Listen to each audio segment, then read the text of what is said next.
자, 오늘은 지난 시간에 이어서 오늘은 롯에 대해서 살펴볼까 합니다.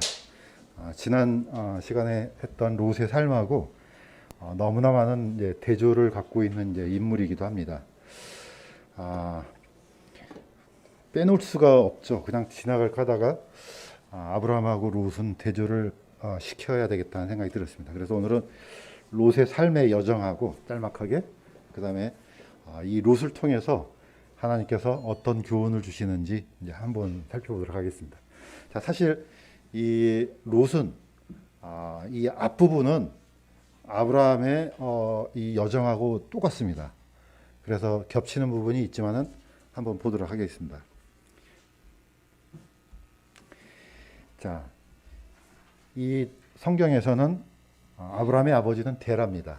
근데 이 데라가 아브람과 나홀과 하란을 낳았다 이렇게 되어 있습니다. 이게 이제 창세기 11장 27절에 있는데 그런데 이 하란이 낳은 바로 아들이 바로 롯입니다. 그런데 이 하란은 이 뭡니까 갈대아 우르에서 먼저 죽습니다. 그러니까 어떻게 보면은 이 롯은 어떻게 보면 이제 구하가 됐다고 볼 수가 있죠.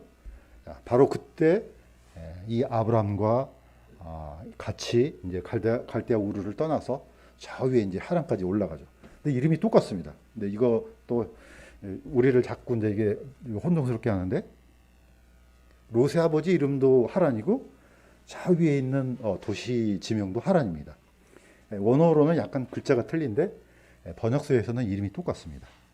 자, 어쨌든 자 아브라함이 갔던 길을 따라서 쭉 해서 이제 올라갑니다. 자, 올라가서 드디어 그때 이제 이 아브라함의 아버지 데라가 205세에 죽습니다. 그때 이제 아브라함이 드디어 이제 하란에서 가나안 땅으로 이제 들어옵니다. 이때 창세기 12장에서는 이때의 나이를 75세라고 이렇게 했습니다. 그래서 어떤 경우는 이게 이제 좀 어려운 게 뭐냐면은 70세에 데라가 살면서 아브라함과 나홀과 하란을 낳았다 이런 구절이 있어서 그러면은 70세 아브라함이 낳는가? 그러면 성경이 맞지가 않습니다. 아버지 데라가 205세에 죽었기 때문에 죽은 이후에 아브라함이 하란에서 떠났기 때문에 최소한 130세 정도가 돼야 됩니다.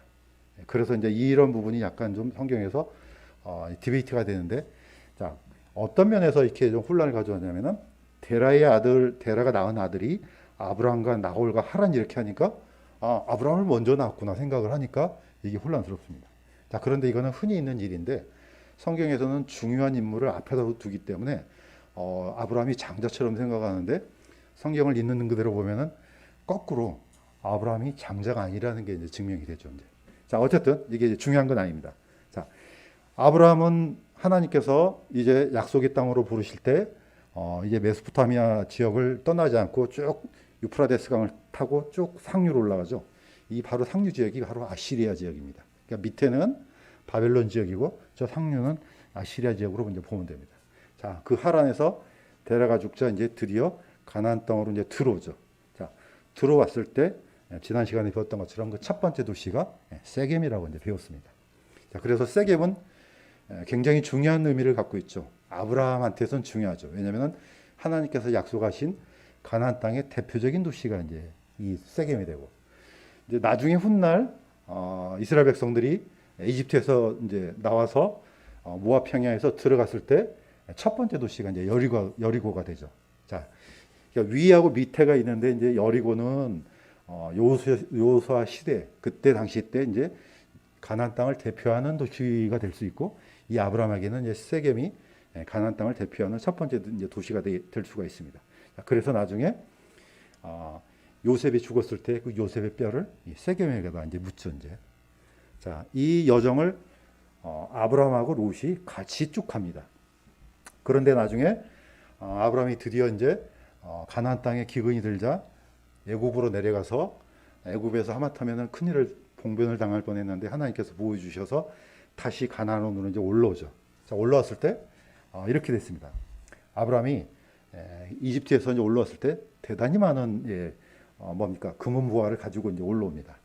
아브라함에게 가축과 은과 금이 힘이 풍부하더라.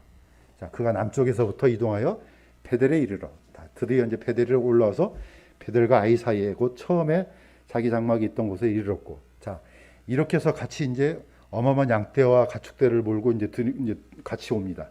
자 그런데 그 땅이 그들을 감당하지 못하여 그들이 함께 거하지 못하였으니 그들의 소유가 많아서 그들이 함께 거할 수 없었더라. 자 너무 이제는 양떼가 많아서 목초지가 이제 부족하게 됐죠. 자, 그렇다면 뭐 당연하게 땅이 부족하니까 다툼이 일어날 수밖에 없는데 누구와 다투냐면은 아브라함의 종들과 바로 롯의 종들 사이에 다툼이 일어납니다. 자, 이때 이제 아브라함이 나서서 이것을 이제 해결을 하죠. 제가 한번 읽어보겠습니다. 아브라함의 가축의 목자들과 롯의 가축의 목자들 사이에 다툼이 일어났고 또 그때 가나안 족속과 브리스 족속과 그 땅에 거했더라. 아브라함이 롯에게 이르되 우리는 형제라. 원하노니 나와 너 사이에 내 목자들과 내 목자들 사이에 다툼이 일어나게 하지 말자. 자, 이 부분을 보면은 롯도 어마어마한 어떻게 보면은 자기의 소유가 생겼다는 것을 볼 수가 있습니다. 자, 처음에는 같은 길을 걸어서 쭉 왔다가 나중에는 소유가 많아지다 보니까 이제 드디어 이런 다툼이 생깁니다. 저는 이 부분에서 약간 주목했습니다. 왜냐하면은 이 사건 이후로 아브라함하고 롯이 쪼개지거든요. 그런데 이 쪼개지는 사건이 롯한테는 아주 치명적인 어떻게 보면 잘못된 길이에요. 그러니까 저는 이것을 볼 때 롯이 부유하게 된 것은 어떻게 보면은 철저하게 하나님께서 아브라함을 보호하시기 때문에 일어난 일이거든요. 자기가 뭘 열심히 해서 얻은 게 아니고 아브라함과 같이 붙어 다녔기 때문에 이렇게 이런 부유함이 일어났죠. 자, 그런데 이게 점점점 부유해지다 보니까 내 소유라는 이런 경계가 이제 생기기 시작하죠. 자, 그렇게 되면 어떻습니까? 사실은 자신도 모르게 교만이 싹트게 됩니다. 롯은 아버지도 없고 주변에 아무도 없지만은 아브라함을 따라서 여기까지 와서 동행하게 했기 때문에 엄청난 부가 생기니까 이제는 내 것이야 하는 이 어떻게 보면은 바운더리가 이제 생기죠. 자, 이때 이제 만약에 이런 일이 사실 일어났다면은 롯이 먼저 가서 해결했어야 돼요. 아니, 우리는 아브라함과 같이 있는 사람이다. 네가 내 것이 어디 있느냐. 이렇게 도와서 같이 살았으면은 어떻게 보면 롯의 인생이 이렇게 망가지지 않았을 겁니다. 자, 그래서 성경에서는 항상 분리와 연합이 존재하는데 분리할 때 분리하고 연합할 때 연합해야 되는데 이게 반대로 되잖아요. 그러면 아주 복잡해지는 상황이 생깁니다. 자, 하나님께서 이스라엘 백성들을 애굽에서 끄집어낼 때 이건 분리입니다. 세상에서 분리해야 되거든요. 자, 그 다음에 이 광야에서 갔을 때는 하나님과 연합해야 됩니다. 그런데 거꾸로 이집트와 연합하고 하나님과 분리하면은 이거는 실패한 인생이죠. 어떻게 보면 롯도 이 순간 아주 엄청난 실수를 저질렀죠. 자, 물론 아브라함 편에서 이 다툼이 일어나면은 그 주변에 있는 부족들한테 그런 또 족속들한테 좋지 않은 영향을 끼칠까 봐서 어떻게 보면은 아브라함 편에서는 최대한 배려를 해주는 거죠. 그렇지만 이 배려는 결코 어떻게 보면 롯이 알겠어요. 이제는 내 것 갖고 갈게요. 이렇게 하면 안 되는 상황이었습니다. 자, 롯의 선택을 한번 보겠습니다. 이거는 너무너무 치명적인 거예요. 자, 아브라함이 롯에게 이르되 우리는 형제라. 자, 네가 왼쪽을 취하면 나는 오른쪽으로 가고 네가 오른쪽으로 떠하면 나는 왼쪽으로 가리라. 자, 기억성경에서 네가 좌하면 내가 우하고 내가 우하면 내가 좌하리라. 자, 어떤 것을 선택할지라도 내가 그 다음에 선택하겠다. 이런 뜻이죠. 자, 이때 이제 롯이 어디가 좋은가 눈을 들어봤습니다. 자, 롯이 눈을 들어 딱 보니까 요르단 온 광야를 바라보니 물이 너무 많거든요. 살기도 너무 좋아요. 자, 그때는 이제 하나님께서 소돔과 고모라를 멸하시기 전이었기 때문에 이 롯의 눈에 어떻게 보였습니까? 주의 동산 같고, 주의 동산이 뭡니까? 에덴 동산 같고, 너무 좋다는 거죠. 이집트 땅 같더라. 그때는 이제 문명이 이집트 쪽에 있었기 때문에. 자, 자신의 눈을 들어보니까 너무 좋은 곳으로 이제 이동하기 시작합니다. 자, 그런데 성경에서는 중요한 교훈을 하나 주고 있습니다. 육신의 눈을 믿지 말라는 겁니다. 이거는 치명적인 겁니다. 자, 사람들은 어차피 이 눈을 의지할 수밖에 없습니다. 누구든지 그렇습니다. 왜냐하면 모든 정보가 눈을 통해서 들어오거든요. 자, 그런데 반대로 눈을 통해서 들어오는 정보 중에 속임수도 같이 들어옵니다. 이런 것을 분별하기가 너무 힘들죠. 자, 최초의 아담과 이브 어떻습니까? 뱀의 속임수에 딱 먹지 말라는 나무를 딱 보니까 어떻습니까? 여자가 보니 그 나무가 먹기에 좋고 눈으로 보기에 아름다우며, 일단 마음이 기울어진 다음에 그 사물을 바라보게 되면은 그게 정상적인 사물로 보이지가 않습니다. 다윗도 똑같습니다. 자, 드디어 이 백전의 용사 다윗이 이제는 이제 궁전에 앉아가지고 이제 좀 쉴만한 그런 때가 됐습니다. 그래서 저녁 때에 자기 침상에서 일어나 이게 지금 내가 이제 왕이 됐는데 지금 세상이 어떻게 돌아가지 한번 쫙 봤습니다. 하필이면 그때 한 여인이 목욕하는 것을 지붕에서 보았는데 그 여인이 보기에, 누구 보기에요? 다윗의 눈에 보기에 심히 아름다움으로. 하필이면 마귀가 그때 눈을 통해서 이런 정보를 줍니다. 자, 사도 요한은 이렇게 합니다. 세상에 있는 모든 것, 즉 육신의 정욕과 안목의 정욕과 인생의 자랑은 아버지에게서 나지 아니하고 세상에서 나느니라. 세상도 그것의 정욕도 사라지되 오직 하나님의 뜻을 행하는 자는 영원토록 거하느니라. 사실 세상이 우리한테 주는 것은 항상 그런 속임수가 많습니다. 그런데 우리 육신이 악하기 때문에 늘 거기에 잘 넘어갑니다. 이 사람 롯도 비슷한 것 같아요. 딱 보니까 자기가 가진 소유가 이제는 어느 정도 됐거든요. 종들도 많고, 이제 뭐 좀 나 혼자 독립해서 스스로 뭔가를 해볼 것 같아요. 그래서 내 부를 더 창대하게 할 수 있는 좋은 땅을 살펴봤습니다. 딱 보니까 거기가 들어온 거죠. 자, 그래서 그것을 선택해서 이제 따라가기 시작합니다. 자, 이게 바로 롯의 선택이고 그 결과는 우리가 잘 알고 있습니다. 한 번의 선택이 그야말로 인생 전체를 망치는 경우도 있거든요. 자, 그런데 반대로 아브라함은 사실은 선택하지 않습니다. 아브라함은 선택한 게 아니에요.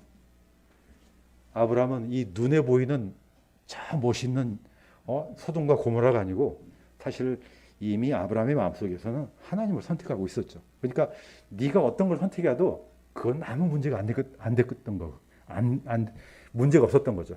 자, 이때 하나님께서 나타나서 이렇게 하십니다. 롯이 아브라함을 떠나 갈라선 뒤에 그때 이제 주께서 아브라함에게 이르시되 네가 내 눈을 들어 네가 있는 곳에서부터 북쪽과 남쪽과 동쪽과 서쪽을 바라보라. 네가 보는 온 땅을 내가 너와 내 씨에게 영원히 주리라. 롯하고는 다르죠. 롯은 자기가 선택해서 저기 좋네 쫓아가지만은 아브라함은 선택하지 않습니다.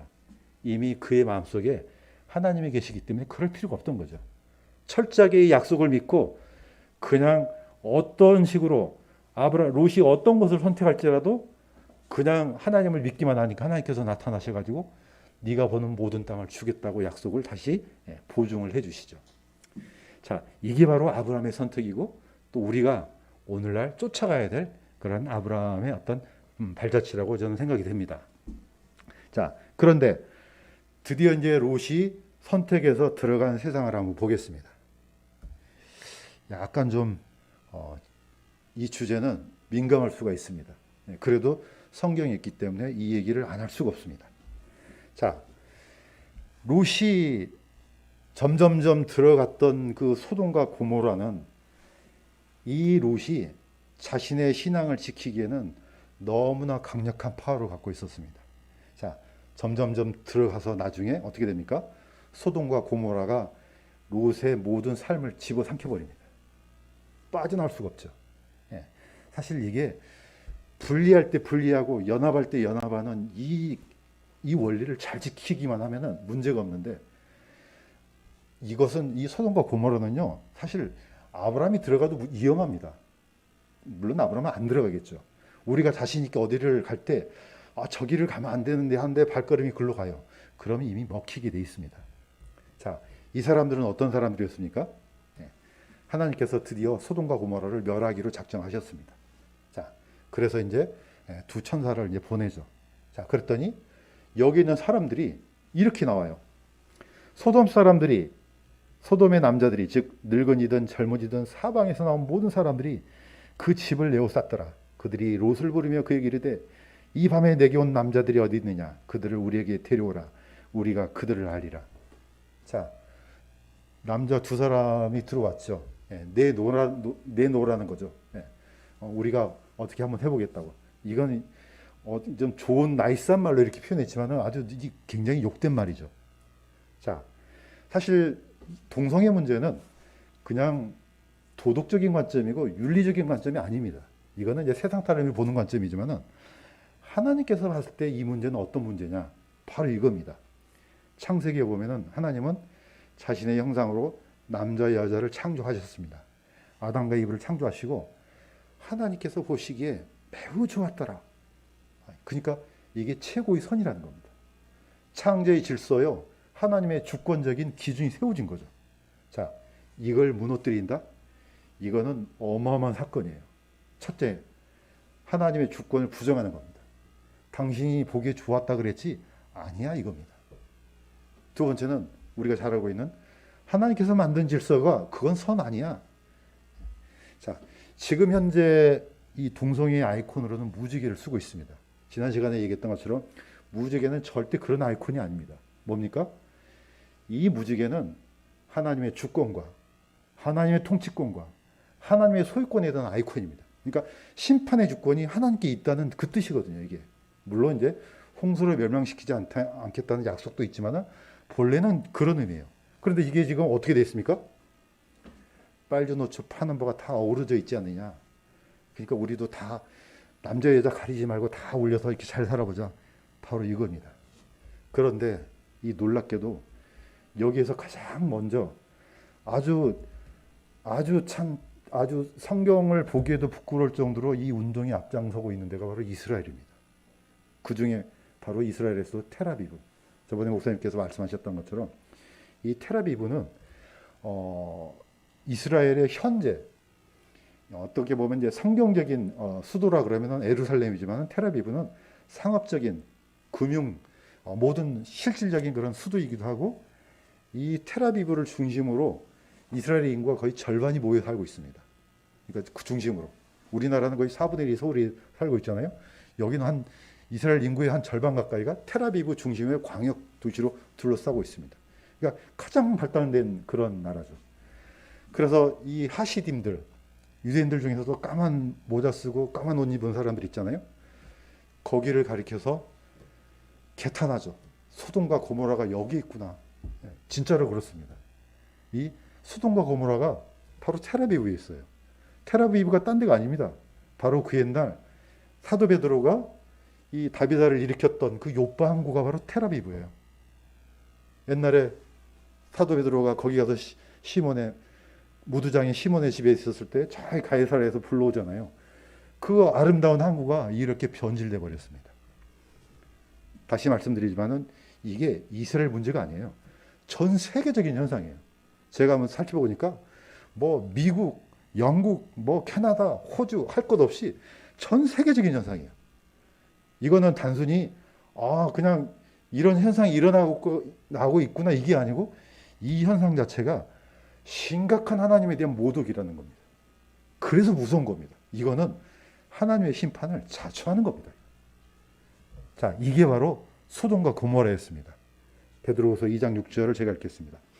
소돔과 고모라의 도시들을 뒤엎으심으로 정죄하사 죄가 되게 하여 그 뒤에 경건치 아니하게 살 자들에게 본보기로 삼으셨으니 하나님께서 본을 보여주신 겁니다. 이런 도시는 어떻게 되는지 보라는 거죠. 그런데 사람들이 이걸 까마득히 잊고 있습니다. 하나님의 이 심판은 점점점 마치 스프링을 짓누르듯이 이렇게 압력을 가하고 있는 거하고 똑같습니다. 언젠가는 이건 하나님께서 가만 두고 보실 일이 아니라는 게 분명해집니다.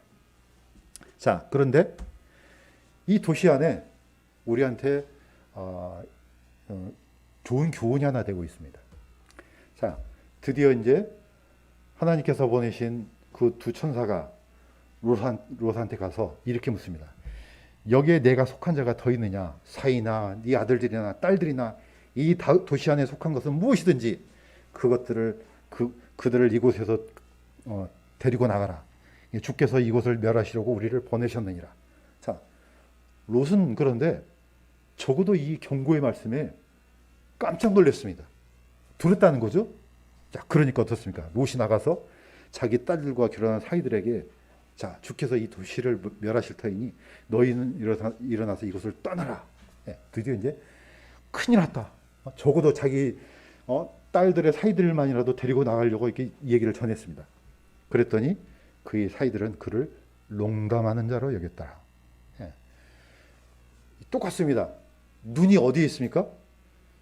육신의 눈으로 바라보니까 아니 이 아름다운 도시가 무슨 위협을 당한다고 이러세요.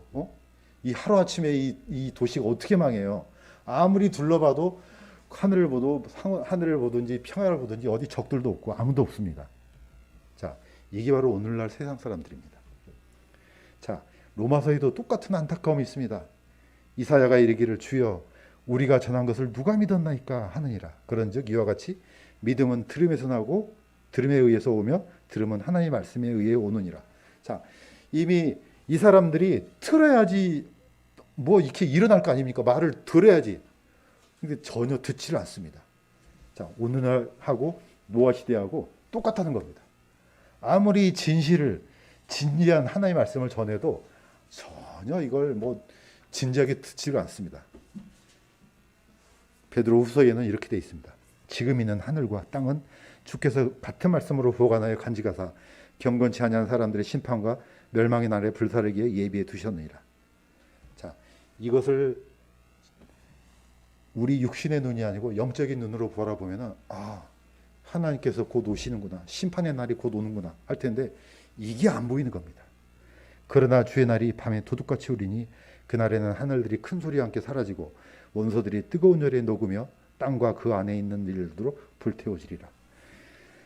우리는 이 말씀을 믿으니까 곧 오겠구나 하지만 세상 사람들 눈에는 이게 안 보이는 겁니다. 아무리 눈을 열려고 해도 안 열리죠. 아무리 귀에다가 이 말씀을 심어주려고 해도 심어지지가 않습니다. 사실 롯도 무기력했습니다. 그 어떤 누구도 설득시킬 수가 없었죠. 왜냐하면 사실 소돔과 고모라 안에 있으면 이런 말씀이 들릴 수가 없습니다. 오늘날도 비슷합니다. 그래서 오늘날은 어떤 시대냐? 롯과 같은 시대다. 이렇게 이제 얘기를 합니다.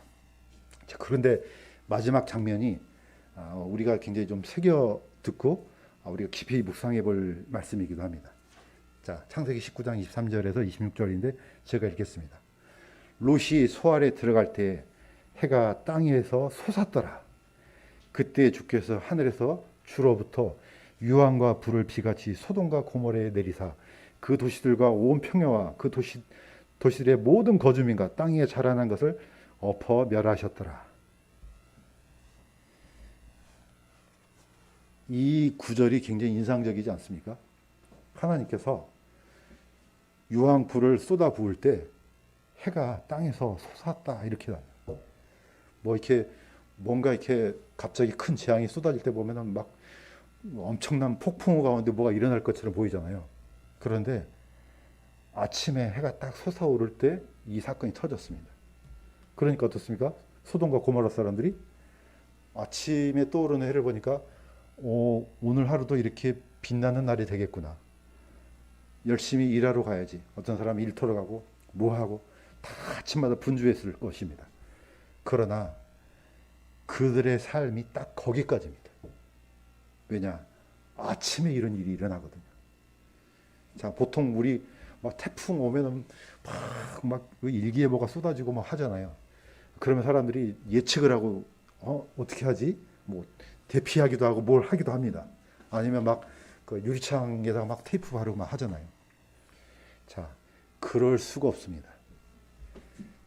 제가 읽겠습니다. 롯의 날들에도 그와 같았으니 그들이 먹고 마시고 사고 팔고 신고 건축하였을 때 롯이 소돔에서 나간 바로 그날에 하늘로부터 불과 유황이 비오듯 내려 그들을 멸하였느니라.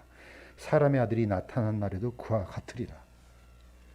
단 한 사람도 살아날 수가 없습니다. 왜냐하면 하나님의 심판은 예외되지 않습니다. 한 번 하나님께서 심판하기로 작정하시는 그날에는 아무도 피할 수가 없습니다.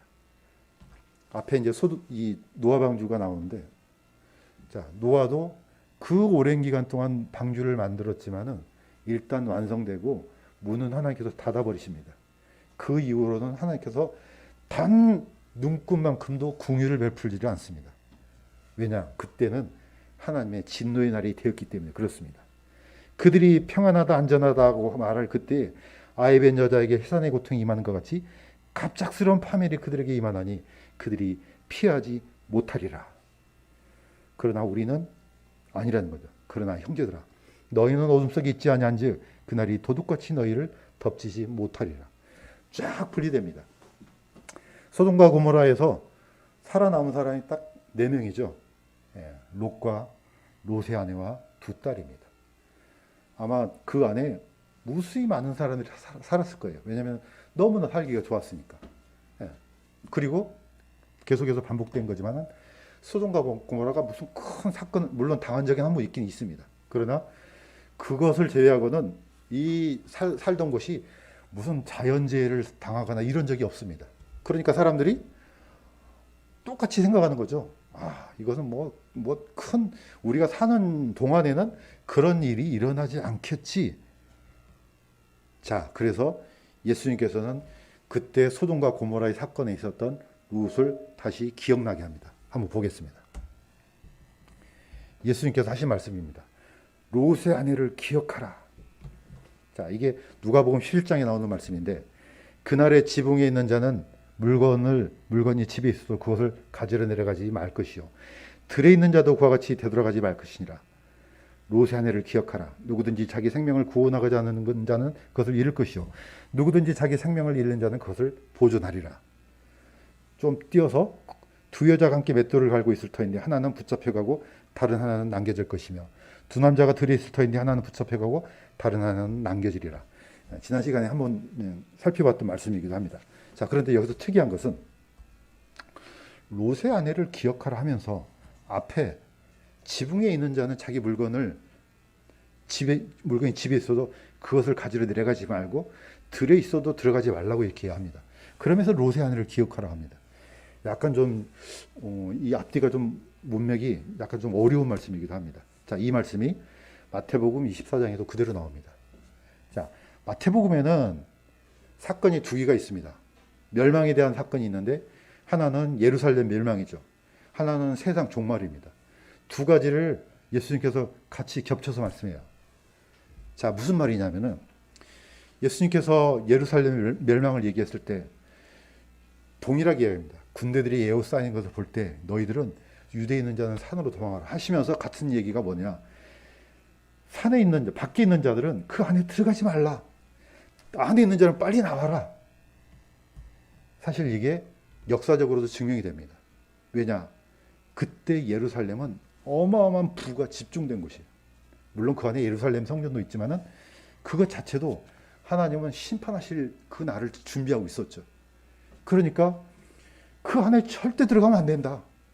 이미 예루살렘이 소돔과 고모라가 된 거죠. 왜? 이 마귀 소굴이 됐다고 예수님께서 얘기하셨잖아요. 내 집, 이 기도하는 집인데 강도의 소굴로 만들었다고. 이미 예루살렘이 그렇게 변질을 했습니다. 그러니까 반드시 하나님께서 심판하신다. 돌 위에 돌 하나도 남김없이 다 무너뜨린다. 그러니까 뭔가를 가지려고 들어가면 안 되는 거죠. 자, 그 얘기를 동시에 하십니다. 그러니까 그날에는 예루살렘이 멸망할 그때 뭔가 이렇게 자기한테 조금이라도 뭔가 유익이 될 만한 것 가지러 가지 말라는 겁니다. 네.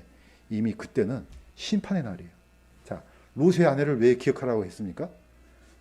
자, 이 안이 이제는 소돔과 고모라가 단순히 이 도시 하나가 망가진 게 아니고 이 안에 얼마나 많은 보물들이 있었겠습니까? 거기 안에 돈, 금, 보석, 별의별 것들이 다 있었을 거 아니겠습니까? 자, 겨우 몸만 얼른 빠져나옵니다. 자, 그런데 한 가지 주의를 주죠. 자, 그 뒤에 어떤 일이 일어나도 뒤를 돌아보지 말라는 명령을 주죠. 돌아보는 날에는 큰일이 일어날 것이다. 자, 뒤를 돌아보다가 롯의 아내는 소금 기둥이 되었습니다. 자, 이 말씀을 왜 주셨겠습니까? 이거는 그때 당시에 예루살렘에 대한 멸망에 대한 예표도 되지만은 오늘날 우리한테도 동일하게 적용됩니다. 일단 우리가 하나님의 말씀을 진짜로 믿는다면은 우리의 마음을 그 안에 두지 말라는 겁니다. 우리의 눈은 끊임없이 마치 자석처럼 이 세상에 이 욕망하고 우리 눈이 딱 달라붙어요. 예, 보기만 하면은 갈 수밖에 없게끔 그런 구조로 돼 있습니다. 자, 이건 단순한 호기심이 아니죠. 왜 그렇습니까? 여기에 보면 디모데후서에 보면 이렇게 돼 있습니다. 자, 대만은 처음에는 사도 바울과 같이 선교 여행 다녔던 동역자예요. 그런데 나중에는 어떻게 됐습니까? 대만은 현재 이 세상을 사랑하여 나를 버리고 데살로니가로 갔고, 이건 치명적인 겁니다. 처음에는 주의를 열심히 한다고 했지만 나중에 시간이 지나보니까 어땠습니까? 이 세상이 너무 좋아요. 그래서 그 마음을 다 뺏겨버립니다. 롯의 아내는 몸은 빠져나왔어요. 소돔과 고모라를 빠져나왔어요. 그런데 뭐가 안 나왔습니까? 마음이 못 벗어나는 거죠. 여전히 마음이 그 안에 있었던 겁니다. 이 대마도 똑같습니다. 몸은 선교여행을 다녀요.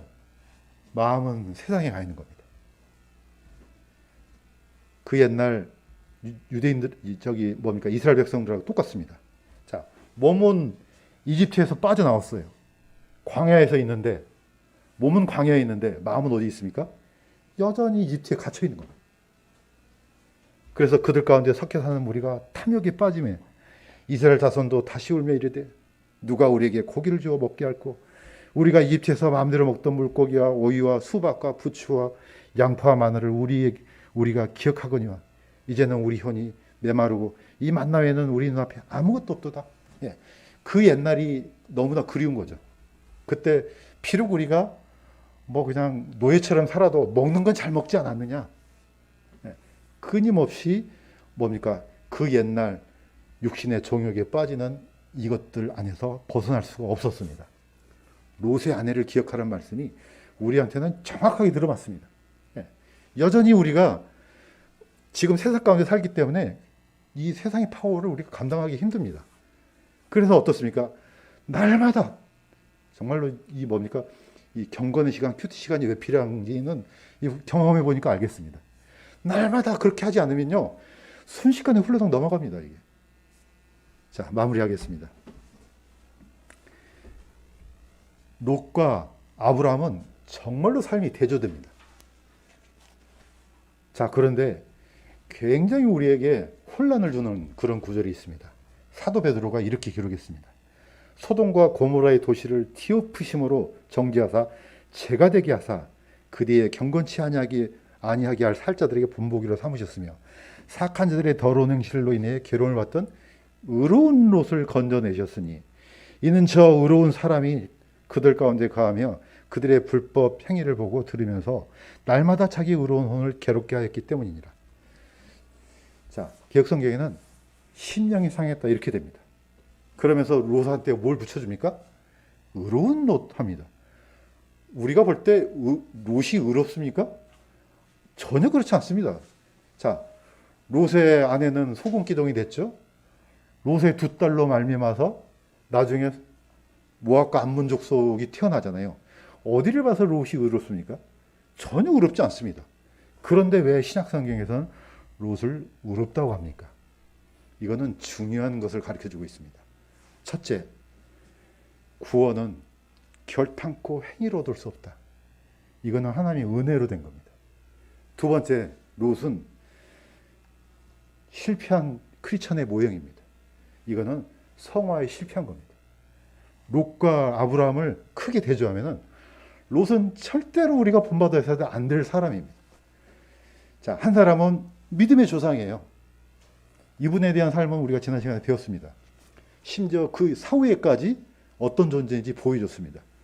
롯은 여기서 끝납니다. 아무도 어느 누구도 롯처럼 살고 싶어 하지 않는 그런 모델이 됐습니다. 그럼에도 한 가지 붙여줍니다. 그래도 롯은 의인이야. 이거는 신분입니다. 신분. 그래서 칭의는 절대적인 하나님의 은혜로만 가능하다는 거죠. 자, 그 중에 하나가 뭡니까? 롯이 이렇게 타락한 롯도 소돔과 고모라에서 뭐 했습니까? 심령이 상한 거죠. 만약에 이런 열매까지 없었으면 이 사람은 아닙니다. 그런데 소돔과 고모라에 살았지만은 너무 괴로운 거예요. 적어도 이 정도의 꿈틀거림은 있어야 된다는 거죠. 그러니까 어떻습니까? 이 베드로는 롯을 어떻게 호칭했냐? 의로운 롯을 건져내셨으니 이는 의로운 사람이 그들 가운데서, 그러니까 그런 행실을 전혀 좋아하지 않았다는 겁니다. 롯의 열매는 전혀 우리가 본받을 필요가 없는, 본받을 수 없는 그런 열매지만은 그의 심령만큼은 이 사람이 적어도 하나님께서 주신 고귀한 양심을 따르려고 했구나 하는 것을 우리가 알 수가 있습니다. 단 롯은 우리가 쫓아가지 말아야 될 그런 타산지석으로 삼을, 반면 교사로 삼을 그런 모델임을 우리가 알 수가 있습니다. 그래서 아브라함을 통해서도 칭의와 성화의 이 교리를 우리가 알 수 있는 것처럼 롯을 통해서도 우리가 알 수 있습니다. 그러나 정반대로 칭의를 얻었지만은 성화에는 실패한 이 사람의 열매는 정말로 우리가 본받지 말아야 될 그런 모델로 우리가 어떤 이런 교훈을 얻을 수가 있습니다. 자, 그럼에도 불구하고 하나님께서 주신 은혜는, 절대적인 구원은 온전히 하나님의 은혜로만 되는구나, 행위가 없이 믿음으로만 되는 것을 우리가 또 롯을 통해서도 우리가 얻어낼 수가 있다고 봅니다. 자, 우리가 이제 롯을 통해서 이제 알아봤지만은 다시 한번 혹시 높아심에서 말씀드리지만은 이걸 혹시 오용해서 이 롯도 이렇게 의인이란 칭호를 받았으니까 우리가 이렇게 살아도 되겠네? 이렇게 정말로 몰아간다면 그 사람은 하나님한테 큰 벌을 받을 것입니다. 그래서 높아심에서 다시 한번 말씀드립니다. 그러지 않을 거라고는 저는 믿습니다. 자,